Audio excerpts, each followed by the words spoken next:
Bonjour à toutes et à tous, bienvenue à l'édition 2021 de l'IoT Week by CITC. Nous allons parler des grands enjeux de la cybersécurité. Pour évoquer ces sujets, nous accueillons Michel Vandenberg, directeur général d'Orange Cyberdéfense. Alors, merci et bonjour Michel d'être à nos côtés aujourd'hui. Nous allons pouvoir partager ensemble les grands enjeux, partager votre vision et un sujet qui est phare, celui du cybercampus national. Mhm. Alors, avant de rentrer dans le vif du sujet, une petite question de tradition pour permettre aux différents internautes et aux auditeurs de mieux vous connaître si besoin est. C'est qui est Michel Vandenberg?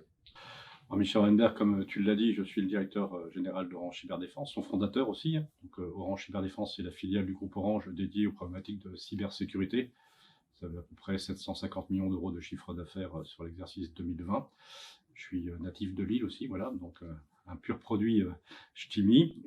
Et je suis depuis le 1er janvier donc, le président donc, de la société Campus Cyber, qui est la société qui a été créée pour pouvoir donc créer, puis ensuite animer le grand campus national dédié à la cybersécurité.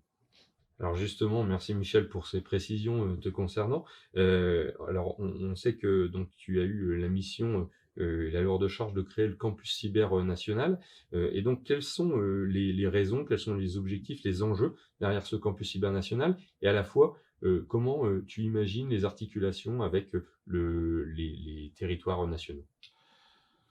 Effectivement, donc l'idée, c'est l'idée qui vient du président de la République, hein, donc c'est à lui que revient cette idée de dire ce serait bien qu'on puisse fédérer l'ensemble de l'écosystème dédié à la cybersécurité français sur un seul lieu, un lieu totem qui soit capable de pouvoir mettre en avant cette expertise française en termes de cybersécurité. Voilà, ça c'est l'idée de départ.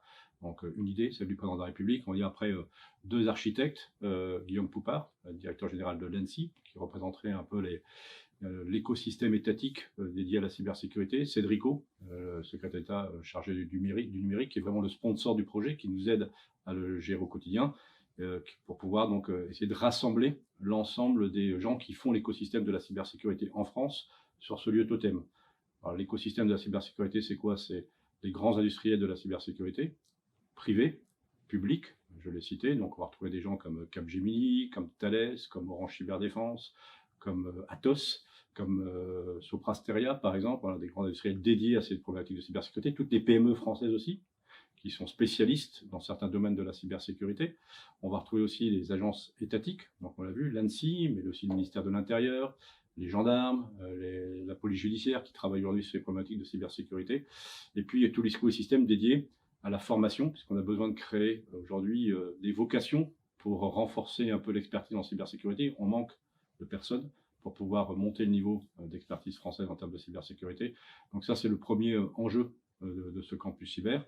Et ensuite, ben voilà, on ne veut pas faire un projet jacobin parisien, et on veut vraiment que ce soit un campus avec ses satellites régionaux et que chaque région ait un peu ses spécificités et qu'on amène un peu la cybersécurité en fonction des grandes transformations qui va y avoir pardon, au niveau de ce qui bouge au niveau du numérique en France. Voilà. Donc, avec des régions plus dédiées sur l'entreprise étendue, des gens qui vont travailler sur l'industrie 4.0 et des régions qui vont plus travailler sur comment on peut, par exemple, sécuriser les PME.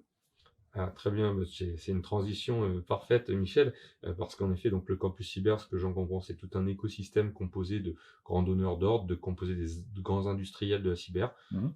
voilà, d'étatiques, d'institutions et également de startups, de PME pouvant porter l'innovation. Et aujourd'hui, on s'est rendu compte avec la crise sanitaire, en tout cas, ça a été mis en exergue, le fait qu'on a une démultiplication des attaques, notamment sur des cibles plus fragiles, comme les PME, comme les collectivités.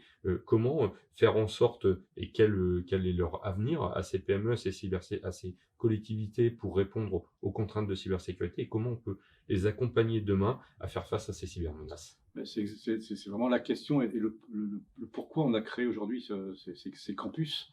C'est effectivement les grandes entreprises, elles ont les moyens de pouvoir avoir des experts dédiés à leur cybersécurité. De toute façon, elles sont obligées par la loi, par la régulation, de pouvoir se protéger, soit parce qu'elles contiennent elles gèrent des données personnelles de clients, soit parce qu'elles ont de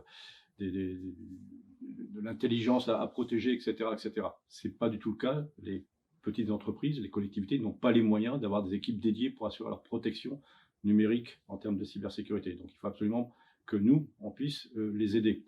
Et moi, j'ai un exemple très concret, c'est que j'ai discuté avec un patron d'un cabinet d'architectes, voilà, dans le bâtiment, qui a à peu près 70 salariés, donc c'est pas une petite boîte non plus, qui arrivait un matin et l'ensemble de ces données étaient cryptoloquées. Et il ne pouvait plus travailler. Et par contre, on attendait les plans sur ces chantiers pour pouvoir démarrer des agencements, etc., etc. Et il ne pouvait plus bosser. Et il me dit, qu'est-ce que je peux faire? Donc on lui dit, mais c'est pas très compliqué, monsieur, restaurez vos sauvegardes et vous allez pouvoir redémarrer. Mais il dit, mes sauvegardes sont aussi cryptoloquées.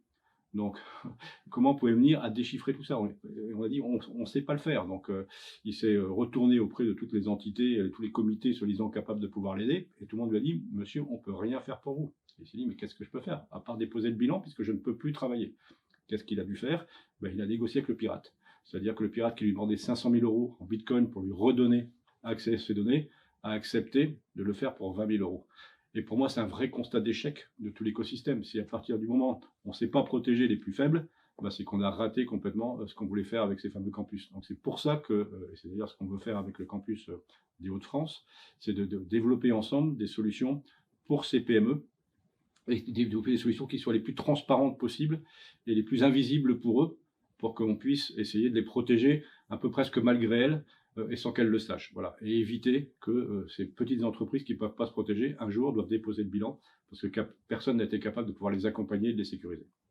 Merci Michel, ça a été très clair ces explications. Merci d'avoir contribué, de disposer un peu de votre temps pour nous éclaircir sur ces enjeux de la cybersécurité. Donc on va retrouver un film début mars de notre interview qui permettra aux auditeurs de poser un certain nombre de questions. On se retrouvera le 17 mars au cours de l'assemblée plénière de l'IoT Week.